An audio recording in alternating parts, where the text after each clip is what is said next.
And now in conclusion, I just want to close out by saying that we in the Black African American experience had better start standing up for our rights.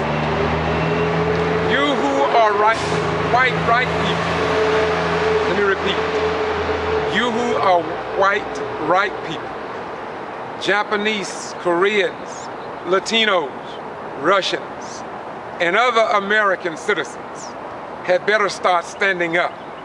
Today and yesterday, it was the black man. But tomorrow, it's going to be you and your children and coming generations of children. And I would be remiss if I didn't put it this way. To my black Americans, citizens, and neighbors, and friends, and enemies, you had better stop hating if you are doing so on white people. God did not call us to fight one another. The enemy, or the forces, the negative forces, always want us divided so they can weaken us, so they can continue to control us. But we got to understand that there's a scheme to keep us, the black, fighting the white, the Palestinian fighting the Israelis, and vice versa, so others can walk away with the economic power and clout. And they laugh at us behind closed doors and call us fools, ignorant, stupid, because we allow what God has ordained to be an impediment to keep the human race from moving forward.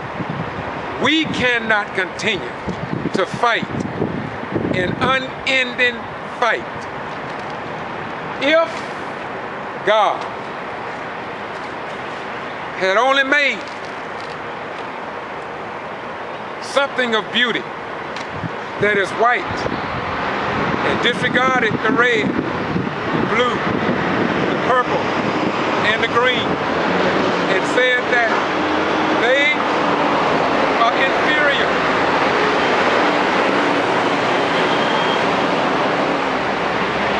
And say that they are inferior because they do not have the color of white. God is better than that. For that which is green is beautiful, even without the whiteness. And so God in his world made roses and flowers and azaleas of all different colors to show and reveal his handiwork. Now, isn't that a beautiful flavor of the nature of a divine force? And so for the people, or to the people who holler black power, or holler Russian power, or holler Japanese power, or Latino power, or white power, there is no power outside of the universal power that comes from the sun. We all need that sun. And God just don't let it shine on black people, or white people, or American, or Russians. God don't just let Russians drink his water or breathe his air. God don't just let Latinos enjoy the food through the seeds that he put on the earth.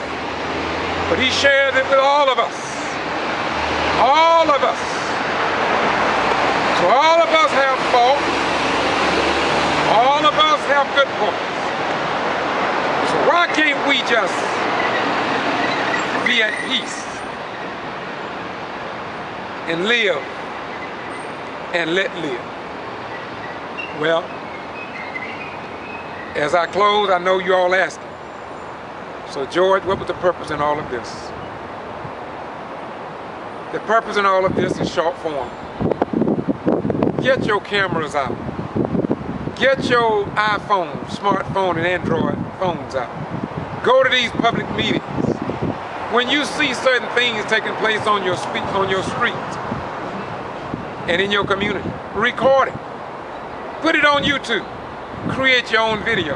Create your website. Because they're not going to report us. Our news is not their news. Jesus said, St. John 8:32, and ye shall know the truth, and that the truth shall set and make you free. Be a truth fighter. Be a love participant. Get involved in your culture. And in getting involved in your culture, don't forget agriculture. And agriculture lets you know that we all are in a growing process. And we must respect each other. And we must respect our environment and the very forces in nature.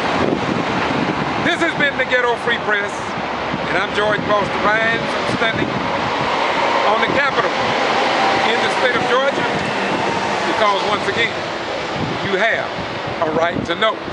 I can't understand why the newspaper in the state of Georgia, the radio station, television station, just keep refusing to show the world that we are a nation of laws and that we respect freedom of the press, freedom of speech, freedom of religion, the right to vote in God's world. Once again, the Ghetto Free Press, George Boston Rhymes, downtown Atlanta at the Georgia State Capitol. Because after all, this is the seat of power. And this is where Nathan Deal resides. And Nathan Deal, in my most humble opinion, should do something about the black mayors in the state of Georgia and their suffering. Governor Nathan Deal, the civil rights organization and women's rights organizations, as well as the Department of Justice, should review the transcripts of the Quitman 10+2 case, because I do believe if anybody open up those cases and find out why that case was even orchestrated, let me repeat, if they find out the base of why that case was opened up in the first place, then I believe it will be a major step forward to improve voting rights in this country once and for all, once they find out the hand behind the hand of a man with a master plan. Bye-bye.